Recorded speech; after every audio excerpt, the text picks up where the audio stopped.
Deep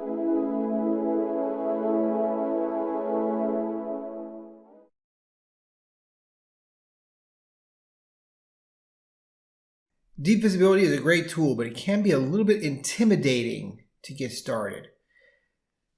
We do our best to make it as easy as possible and to give you as many starting points as we can to alleviate that issue.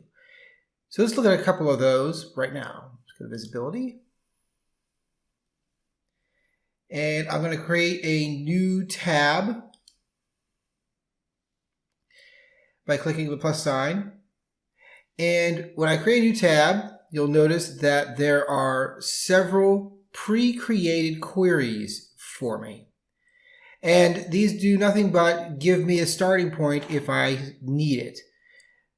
The simplest of which is the get all events from the last hour, which in this case is not going to do much for me since the machines that I'm working with are not currently on.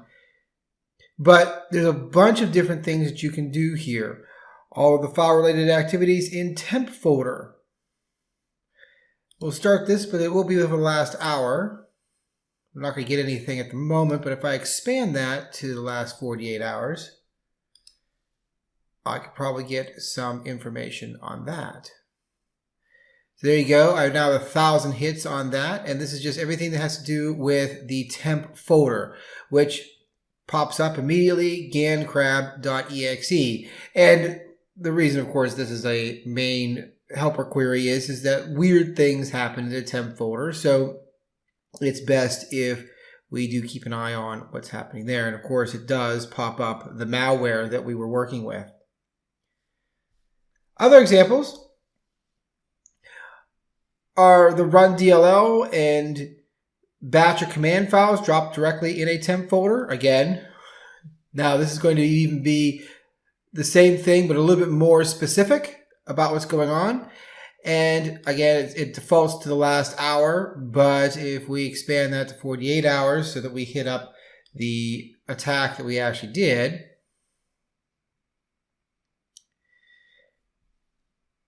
now in this case, we didn't get anything. So in other words, we never actually dropped a specific type of file into the temp folder. We know that we do get some things in the temp folder because we got them here, but we don't always get data. But the idea behind these is not to always return data, of course. These are just to give you some ideas on what you can do to gather information quickly. There are several versions of them, so the basic ones are here. If we move on to the advanced ones, there's only 4 at the moment, and these are going to be the living off the land, LOL, binaries, and they are going to masquerade under a different name and path. When I click on that, it puts in a fairly complex query. And again, not getting any results, not because of anything other than the fact that this attack has not happened on my test machines. So technically, this would be a good thing, that if I could run this and not find places where we've got executable files running in places where they're not supposed to.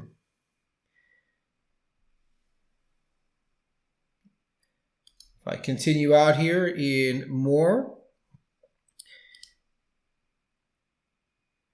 we have suspicious PowerShell with base64 in the command line. Now this one may come back with some interesting things if I go far enough back.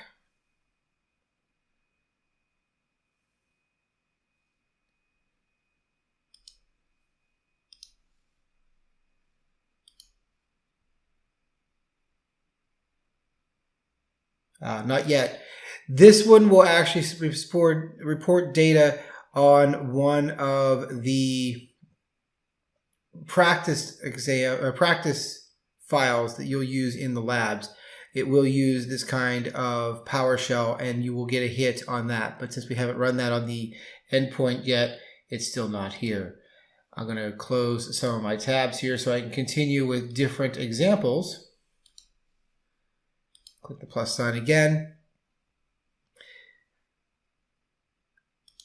The next one down here are research queries. Now, research queries are to be those things that are commonly in the news at the moment. So you'll see here SolarWinds, which was a pretty big deal. The Kaseya ransomware detection, Print Nightmare exploits. And as you move down, you'll see that there's unmanaged PowerShell, signed binary executions for Red Server 32, unnecessary escaping, and we've got sunburst things. These are all simply queries that will look for these specific types of attacks. And since these attacks have not been run in our environment, they will come back empty in our case. And honestly, in most cases, should come back empty, which is exactly what we'd like to see happen. But all of these are here to assist you in creating quick queries to look for common attacks that we're seeing in the wild today. These will update as the console updates. So as new exciting attacks do come out, then we will be updating the research queries on the back end. And the last, of course, is just recent queries, which is simply, what you've run in the last couple of minutes, and you can open them up and see what the actual command line query was so that you can copy it out or make modifications to it. But that takes care of the starter queries that exist in the software.